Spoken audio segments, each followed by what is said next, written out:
premier week in the league, and this is the premier Wednesday night on ESPN, and we come to you from New York City and Madison Square Garden. We're the hometown New York Knicks. Missed the playoffs last year, but think they'll be back in the thick of it this year as they open tonight against Tracy Mcgrady and the Orlando Magic. I'm John Saunders, and I got to tell you, I'm privileged and have a great pleasure in sitting next to a Hall of Famer in Bill Walton. You ready? I am ready. Let's tip it off. We are going to have some fun tonight. Now, I mentioned Tracy Mcgrady. Doc Rivers, his head coach, made a bold statement saying, at one point, T-Mac may be the best player to ever play this game. John, bold indeed. More of a challenge, I think, than a statement at this point. But for a terrific player to be the best, you've got to have top-tier teammates. And this is the best Orlando Magic team since Shaquille O'Neal played for Orlando back in the mid-1990s. Tracy McGrady, the stage is set. It's time for him to deliver. Pat Riley, Doc Rivers telling us before the game how this is a game that they can come out and make that statement in support of Tracy McGrady. It's going to require pressure defense in the backcourt to take the Knicks out of their game. Keith Van Horn, a lot on his shoulders tonight. And there you saw Charlie Ward, who was the best player for the Knicks throughout the month-long training camp and exhibition season. We are underway, or we thought we were, but as you saw before, Orlando has owned the last 8 in this series, winning 6 of those 8. Interesting how Kurt Thomas jumped center, even though Dikembe Mutombo at 7'2" dwarfs him physically. Don Chaney telling us that Dikembe Mutombo was just too slow to react on the jump balls. It's Britton Johnson who dumps it down to McGrady, turns, lifts, and fires, and buries his first shot of the year. That is Larry Bird basketball. Come out on the road on this sacred stage, Madison Square Garden, hit a jumper in the other team's star defender's face, and then you never go. Stuart Scott is with us tonight. Stu.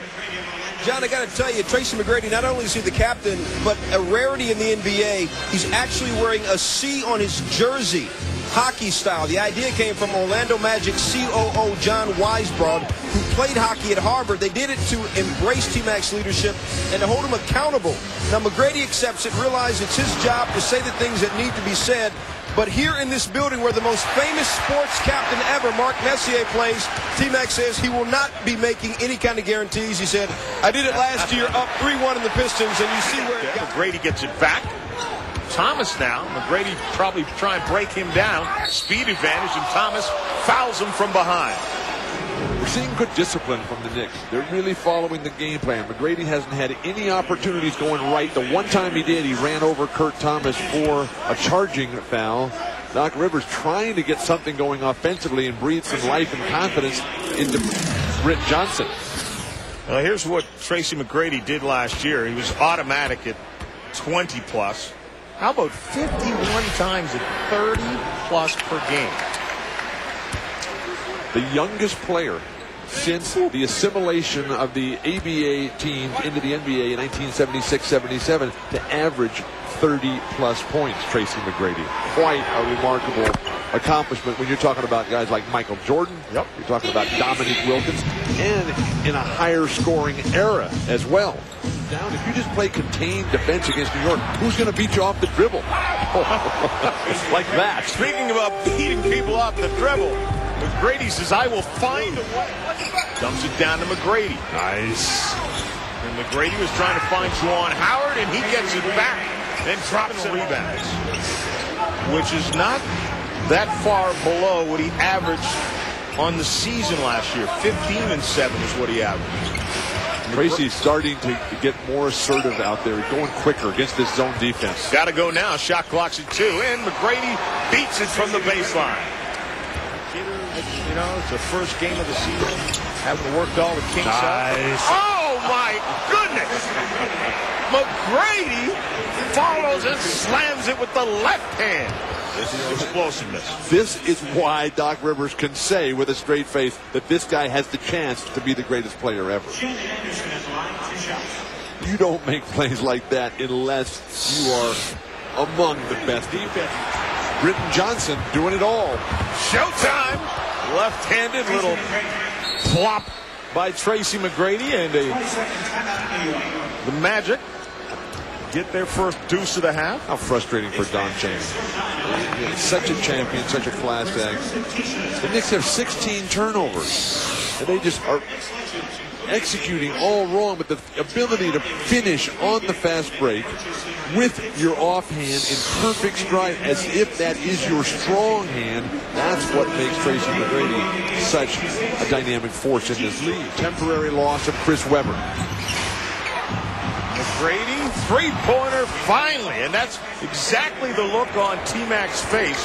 Like, where was that? In the first half, where the Knicks just completely fell apart, allowed the Magic to get back into it, and now Tracy's going to the line. Remarkable turn of events. This is a game where the New York Knicks thought they had it won about a minute and a half ago. And they didn't realize how much time was left in the game. They didn't expect Tracy Mcgrady to suddenly heat up and bury that three. And now with a chance to go to the line, Dikembe Mutombo's going to come back into the game. Keith Van Horn has fouled out with 29 points, 8 rebounds, and 11 of 18 from the field. It leads to a thunderous and standing ovation. Leads being the key word here, because if the Magic start to come back, now you question, where does the scoring come from for the New York Knicks? Be hard to find it in Allen Houston, who is laboring mightily with that bad leg. And the Orlando Magic will have a chance to tie this game or win it with a three-pointer. A timeout is called, and I think Tracy Mcgrady was a little upset that the timeout was called. He wanted the other team set their defense. Tracy Mcgrady has the ball in his hands. No ability for the Knicks to set their defense, and he's saying, oh, let me go. The crowd on its feet now as McGrady works on Isley. He's going to take it right to the hole, dumps it off to Howard, who can't get it to go. Comes back to McGrady, who fights it in and down with 1/10 of a second remaining. Overtime. McGrady was not going to be denied. How about our pregame meeting with Don Chaney when we were asking him which way do you send Tracy Mcgrady? He said, I have seen Tracy win so many games by coming down to that strong right hand and throwing that hook over the top, which looked like it was going to be the play again. That little hesitation right down the open seam, and then when the defense obviously has to come, he lays it off. Finish. Juwan Howard, that's why you're there. And they put 4/10 of a second back on the clock, so there'll be half a second remaining. By the way, not to pat myself on the back, but I did call that play. There's Juwan Howard underneath and McGrady drive. Absolutely. Okay, I just wanted to make sure. A huge factor of putting those 4/10 of a second. Nothing run overall by Orlando, but the Knicks have now come back to carve a 1-point lead. And if that game has any of the... McGrady steps right out on him. Houston looking to drive. Brady stays with him and stops here tonight.